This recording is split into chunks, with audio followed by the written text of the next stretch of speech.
Hello guys, இன்றைக்கி இந்த ஸ்டோரியோட episode 5 தான் பார்க்க போகிறோம். போன பாட்டு இதோட கம்ப்ளீட் பண்ணியிருந்தேன்னா பிரின்ஸிபல் விக்ரமும் நிலாவும் தான் ஆனுவல் டேக்கு கப்பிள் டான்ஸ் ஆட போகிறதா அலோன்ஸ் பண்ணியிருந்திருப்பார். நிலா அதை கேட்டது ஷாக்காக இருந்திருப்பா.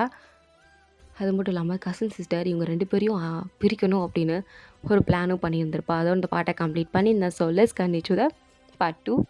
ஸோ இந்த பாட்டோட ஸ்டார்டிங் சீன்லேயே எல்லாருமே ஆடிட்டோரியமோட டான்ஸ் ப்ராக்டிஸ் ரூமில் தான் உட்காந்துருக்காங்க. ஸ்டூடெண்ட்ஸ் எல்லாம் அப்படியே எக்ஸைட்டிங்காக உட்காந்துருக்காங்க. டான்ஸ் டீச்சர் வந்து எல்லாருக்கும் ஒரு அனௌன்ஸ்மெண்ட் கொடுக்குறாரு. ஆக்சுவலி இப்போ நம்ம ப்ராக்டிஸ் செக்ஷனில் இருக்கோம். அதுவும் நான் உங்களுக்கு டீச் பண்ண போகிறேன் ஒரு ரொமான்டிக்கான டான்ஸ் அப்படின்னு சொல்லும்போது நிலா அப்படியே ஷாக் ஆகிட்டு, இல்லை இல்லை இல்லை இல்லை, நான்லாம் இவன் கூட ரொமான்டிக்காலாம் டான்ஸ் ஆட மாட்டேன், ஓகேவா? ஸோ ஜஸ்ட் நார்மலான டான்ஸ் தான், நாட் அ ரொமான்டிக் டான்ஸ். எனக்கு அதெல்லாம் வராது. அதுவும் விக்ரம் கூட நோ அப்படின்னு எல்லாம் சொல்கிறா. எல்லாருமே ஏம்மா புருஷன் கூட ஆடுறதுக்கு என்னம்மா அப்படின்ற மாதிரி தான் பார்த்துட்ருக்காங்க. உடனே விக்ரம்மா நக்கலாக சிரிச்சிட்டு, ஏன்னலா என் கூட ஆடுறதுக்கு பயமாக இருக்கா அப்படின்னு ஒரு மாதிரி நக்கலாக கேட்குறானா. நல்லா அப்படியே பார்த்துட்டு, எக்ஸ்கியூஸ் மீ, நீ என்கிட்ட சேலஞ்ச் பண்ணுறியா? யா, சேலஞ்சுன்னு வச்சுக்கோ, ஏன் தென் ஓகே, சேலஞ்ச் அக்செப்டட் அப்படின்னு நிலாவும் சொல்கிறா. உடனே விக்ரமா மைண்ட் வைஸ் என் பிளான் ஒர்க் அவுட் ஆயிடுச்சு அப்படின்னு சிரிக்கிறான். ஸோ 2 பேருக்கும் டான்ஸ் செக்ஷன் ஸ்டார்ட் ஆகுது. அந்த டான்ஸ் டீச்சராக நிலாவோட ஹிப்பில் கை வைக்க சொல்கிறான். இப்படி சுற்ற சொல்கிறாங்க, அப்படி சுற்ற சொல்கிறாங்க. நிலாவுக்கு அது சுத்தமாக வரல. பட் விக்ரம் ஸ்டில் சூப்பராக ஆடுறான். பட் அவன் நிலா கூட இப்படி ஆடுறத என்ஜாயும் பண்ணிகிட்ருக்கான். அவளை இப்படி சுற்றி அப்படி சுற்றி பிடிச்சி விளையாடிட்டு இருக்கான். நிலாவா கட்டுப்பாயி, டே ஒழுங்கா அப்படிறா, ஒழுங்கா நான் பிடிப்பேன், நீ நிற்பையா, நீ இப்போல்லாம் என்கிட்ட பேசுகிற வேலை வச்சுக்காத, அப்புறம் எப்படி பேசணும் அப்படின்னு 2 பேரும் சண்டை போட்டுக்கிட்டே டான்ஸ் ஆடிட்டு இருக்காங்க. அப்போ டான்ஸ் டீச்சர் நிலா நீ சுற்றி இப்படி விழுமா அப்படின்னு சொல்லும்போது, என்னது சுற்றணுமா, சரி அப்படின்னு நிலாவும் அப்படியே ஒரு டேன் பண்ணி அப்படியே சுற்றி வரா. அப்போ விக்ரம் நிலாவை கேட்ச் பண்ணணும். பட் விக்ரம் வேணும்னே ரொம்ப க்ளோஸாக போய் நிலாவை அப்படியே இழுத்து பிடிக்கிறாரு. அந்த க்ளோஸில் 2 பேரும் அப்படியே ரொம்ப கிட்ட போயிடுறாங்க. அவங்க நோஸெல்லாம் கிட்டத்தட்ட டச் ஆயிடுச்சு.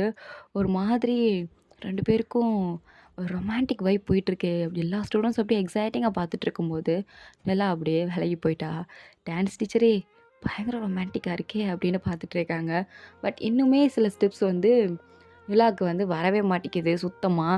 கால் வேற வலிக்குது. என்னடா இது, உட்காந்து 4 புக்கை படிக்க சொன்னால் கூட நான் படிச்சிருவேன். ஆனால் இந்த டான்ஸ் என்ன கருமோ, எனக்கு தொலைய மாட்டேங்குது, இதில் கால் வேற வலிக்குது எனக்கு அப்படின்னு புலம்பிகிட்டே உட்காந்துருக்கா. உடனே விக்ரமா, உனக்கெல்லாம் படிப்பு தாண்டி லைக்கு, இந்த டான்ஸில் சுத்தமாக லைக் படாது. ஹலோ, நீ பார்த்தியா? நீ பார்த்துட்டே இரு, நான் எப்படி சூப்பராக ஆடுறேன்னு பார்க்கலாம் பார்க்கலாம் அப்படின்னு விக்ரமோ வேணும்னே நிலாவை டீஸ் பண்ணிக்கிட்டே இருக்கான். அப்போது நிலாவோட ஃப்ரெண்ட் ஆரவ் வரான். ஆரவ் பார்த்தது நிலாவும், ஹாய் ஆரவ். ஹாய் நிலா, நீ டான்ஸ் உண்மையாகவே நல்லா ஆடுற. சீரியஸாவா? ஜோக் பண்ணாத ஆரவ், நான் நல்லா ஆடலன்னு எனக்கு தெரியும். என்ன கிண்டல் பண்ணுறியா? சீரியஸாக இல்லை, உனக்கு கொஞ்சம் ஸ்டெப்ஸ் தான் வர மாட்டேங்குது. பட் அதுவும் ப்ராக்டிஸ் பண்ண நல்லா வந்துடும். நீ வேணால் என் கூட ஜாயின் பண்ண, நான் உனக்கு சொல்லித்தரேன் ஈஸியாக. நீ கண்டிப்பாக நல்லா பிக்கப் பண்ணிடுவேன் அப்படின்னு நிலாவும் ஆரவ் கூட டான்ஸ் ஆடுறா. ஸோ ஆரவும் நிலா கிட்ட க்ளோஸாக நிறைய ஸ்டெப்ஸ் சொல்லி கொடுக்குறான். விக்ரம் கிட்ட ஆடும்போது நிலா அந்தளவுக்கு நல்லா ஆடி இருந்திருக்க மாட்டா, ஏதோ லூஸ் மாதிரி தான் ஆடி இருந்திருப்பா. விக்ரமும் க்ளோஸாக பிடிச்சி எடுத்துகிட்டு தான் இருந்திருப்பான். பட் இப்போ ஆரவ் கூட ஆடும்போது பர்ஃபெக்டாக ஆடுறா. இதை பார்த்த விக்ரமுக்கா அவ்வளோ வகுறு எரியுது. ரொம்ப கடுப்பாக இருக்குது. அப்படியே கோவத்தில் உட்காந்து பார்த்துட்ருக்கான். பட் டான்ஸ் டீச்சரா, வாவ் சூப்பர் காய்ஸ், நீ உண்மையாகவே சூப்பராக ஆடுறீங்க. ஆரவ், நீ இன்னும் கொஞ்சம் ஸ்டெப்ஸ் நிலாவுக்கு சொல்லிக் கொடு, நீங்கள் 2 பேரும் இன்னும் கன்டினியூ பண்ணுங்க அப்படின்னு சொல்லிட்டு இருக்கும்போது விக்ரம் கோவம் வந்துடுச்சு. ஏன் மேம், ஏன் அவன் சொல்லிக் கொடுக்கணும்? அவளுக்கு ஆல்ரெடி பார்ட்னர் இருக்குது, நான் தான் அது, நானே அவளுக்கு சொல்லி கொடுத்துக்கிறேன் அப்படின்னு நிலாவோட கையை பிடிச்சி வேகமாக இழுக்கிறான். நிலாவா, விக்ரம் என்ன பண்ணுற, நீ என்ன பண்ணுற? நீ இவ்வளோ நேரம் அவங்க கூட என்ன பண்ணிகிட்டு இருந்த? அதை ஏன் கூட பண்ண? நீ ரொம்ப தப்பாக பேசுகிற. நீ பண்ணுறது மட்டும் என்ன சரியா? நீ பண்ணுறதெல்லாம் சரி, நான் பண்ணுறது மட்டும் தப்பா? நீ இப்போ என் கூட ஆடுற அப்படின்னு வேணும்னே மறுபடியும் அவளை சுற்றுன்னு சுற்றிட்டு இருக்கான். அவளுக்கு கொஞ்சம் கூட பிடிக்கல. அப்படியே அவன் கையை தட்டி விட்டு, நீ ரொம்ப மோசமாக பண்ணிகிட்ருக்க அப்படின்னு கத்தி விட்டுட்டு அங்கேருந்து போகலான்னு போகும்போது டான்ஸ் டீச்சர் விட மாட்டேங்கிறாங்க. கைஸ் எங்கே போகிறீங்க? இன்னும் 2 டேஸில் இருக்குது பர்ஃபார்மன்ஸ், ஓகே? ஸோ இப்போல்லாம் பண்ணக்கூடாது, சண்டைலாம் போடக்கூடாது. மேம் நான் ரெஸ்ட் ரூம் வரைக்கும் போயிட்டு வரேன். நீ அதெல்லாம் அப்புறமா போய்க்கோ. ஆக்சுவலி உங்களோட காஸ்டியூம்ஸை நீங்கள் செலக்ட் பண்ணணும். ஸோ 2 பேரும் போய் பக்கத்து ரூமில் போய் உங்களோட காஸ்டியூம்ஸை செலக்ட் பண்ணிட்டு வாங்க. அங்கே தான் சேல்ஸ் உமன் இருக்காங்க, ஓகேவா? அவங்க உங்களுக்கு நிறைய காஸ்டியூம்ஸ் எடுத்து வச்சுருக்காங்க.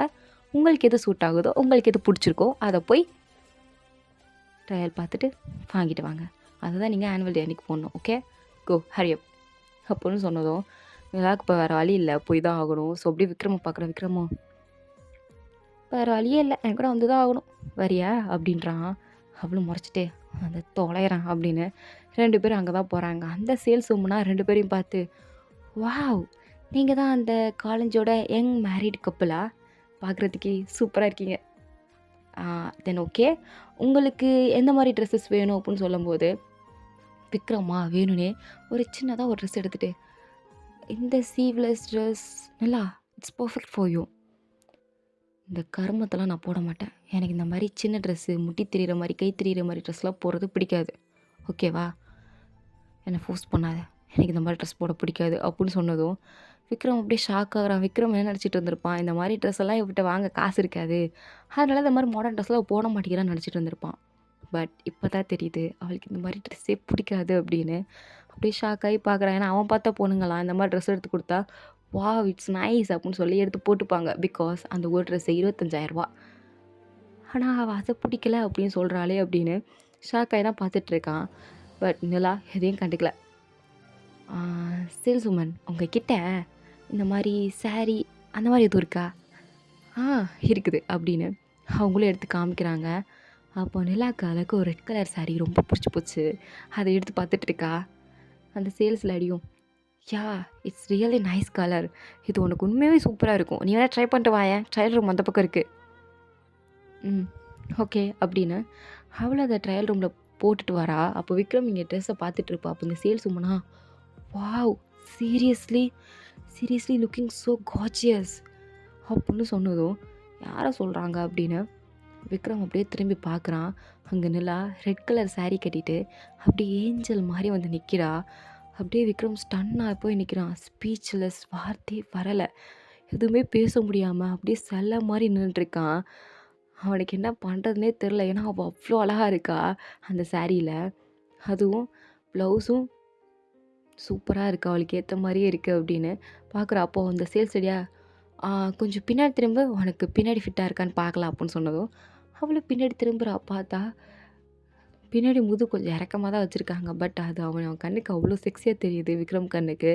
அப்படியே மறந்து பார்த்துட்ருக்கான். அப்படின்லாம் விக்ரமை பார்க்குறா. விக்ரம் தன்னை இப்படி ரசிக்கிறத பார்த்ததும் அவளுக்கு ஒரு மாதிரி, இவன் என்ன நம்மளை செட்யூஸ் பண்ணுற மாதிரி பார்க்குறானா, இல்லை ஏன் இப்படி பார்க்குறான்?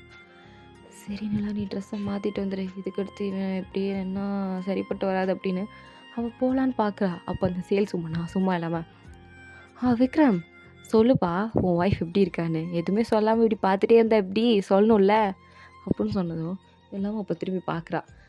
அதுக்கு விக்ரமும், சொல்ல வார்த்தையே இல்லைன்னா புரியல அப்படின்றாங்க. Because she is very beautiful, very very beautiful அப்படின்னு ஒரு மாதிரி சொல்கிறானா. இதை கேட்டதும் நிலா அப்படியே சைலண்ட்டாக சிரிச்சிட்டு உள்ளே போயிட்டா. அப்படியே விக்ரமும் வெளில நின்று சிரிச்சிட்ருக்கான். ஸோ நிலா வந்ததுக்கப்புறம் நிலாவும் கிளாஸ் ரூம் போகிறேன் அப்படின்னு போயிட்டா. பட் அவளுக்கு அவ்வளோ ஹாப்பியாக இருந்துச்சு. ஏன்னா விக்ரம் தன்னை ரசித்தது, பேசினது அப்படின்னு பியூட்டிஃபுல் வேறு சொல்லியிருப்பானா. அதெல்லாம் அப்படியே ஒரு மாதிரி திங்க் பண்ணிட்டே போகும்போதான் அப்போ ரியா நிலா எதுக்க வரா. நிலா இவளை பார்க்காத மாதிரி போகிறா. பட் ரியா விடுறதா இல்லை. நிலா அப்படின்னு கூப்பிட்டதும் நிலாவும் நிற்கிறா. ஏன்னோ ஒன் திங் நிலா, நீ இப்போ வேணாம் விக்ரமோட ஒய்ஃபாக இருக்கலாம், பட் நான் யாருன்னு தெரியுமா அப்படின்னு அவளோட ஃபோன் எடுத்து, இதுக்கு முன்னாடி விக்ரமும் ரியாவும் லவ் பண்ண டேஸில் வந்து நிறையா ஃபோட்டோஸ் எடுத்துருந்துருப்பாங்க, அது ரொம்ப க்ளோஸாக டீப் லவ்வில். ஸோ அந்த ஃபோட்டோஸ்லாம் எடுத்து காமிக்கிறா. அதை பார்த்ததும் நிலாவுக்கு ரொம்ப கோவம் வருது, ரொம்ப எமோஷ்னலாகவும் இருக்குது. ஸோ அதை அப்படியே ரியா காமிச்சிட்டு, பாத்தியா எங்கள் லவ் எவ்வளோ டீப்பான லவ்னு, ஸ்டில் இப்போ வரைக்கும் இருக்குது, நீ தான் எங்களுக்கு நடுவில் நந்தி மாதிரி இருக்க. விக்ரம் என்னோடது, உன்னோடது இல்லை. அவன் ஜஸ்ட் இப்போதைக்கு உன்னை டெம்பரரியாக வச்சிருக்கான். எப்போ உன்னை கழட்டி விடுவான்னு தெரியாது. நான் தான் உன்னோட permanent. Okay? So if you don't mind, அவன் அடித்து உன்னை துரத்துறதுக்குள்ள நீயா போயிட்டா உனக்கே நல்லது. அசிங்கப்பட தேவையில்ல அப்படின்னு சொன்னதும் எல்லாம் எதுவும் பேசலை. அவ்வளோ ஒரு முறம் முடிச்சுட்டு அழுதுகிட்டே அங்கேருந்து போயிட்டா. அவளுக்கு ரொம்ப கஷ்டமாக இருக்குது. இதெல்லாம் யோசிச்சுட்டே தான் கிளாஸில் உட்காந்துருக்கா. அப்போ விக்ரமும் அந்த பக்கம் கிராஸ் ஆகி போகிறான். விண்டோ வழியாக நிலாவை பார்க்குறான். நிலா சேடாக இருக்கிறத பார்த்ததும் சரி ஏதோ சேடாக இருக்க போல் அப்படின்னு நிலாவோட ஃப்ரெண்ட் கிட்ட சாக்லேட்ஸ்லாம் வாங்கி கொடுத்து விட்றான். நான் கொடுத்தேன்னு சொல்லாத, நீயா போய் கொடு அப்படின்னு சொன்னதும் அவளும் சரின்னு சொல்லிவிட்டு அந்த சாக்லேட்ஸ் தான் கொடுத்ததுக்கப்புறம் தான் நிலா லைட்டாக ஸ்மைல் பண்ணிவிட்டு தேங்க்ஸ் டி அப்படின்னு சொல்லிட்டு அதை வாங்கி சாப்பிட்றா. இதே வெளியே வந்து விக்ரம் பார்த்து சிரிச்சிட்டு இருக்கான். ஸோ நெக்ஸ்ட் சீனில் விக்ரமோட ஃப்ரெண்ட் விக்ரம் கால் பண்ணி மச்சான் நான் கண்டுபிடிச்சிட்டேன், அந்த ஃபோட்டோ யார் எடிட் பண்ணது நான் கண்டுபிடிச்சிட்டேன் அப்படின்னு சொல்கிறான். இதை கேட்ட விக்ரமா யாரா? வேறு யாரும் இல்லை, உனக்கு தெரிஞ்சவங்க தான். எனக்கு தெரிஞ்சவங்கன்னா யார்? உன்னோட கசின் சிஸ்டர். என்ன சொல்கிற? அவளா? அவள் தான் அப்படின்னு சொன்னதும் விக்ரம் அப்படியே ஷாக் ஆகிறான். ஸோ இதோட இந்த பார்ட் வந்து கம்ப்ளீட் ஆகுது.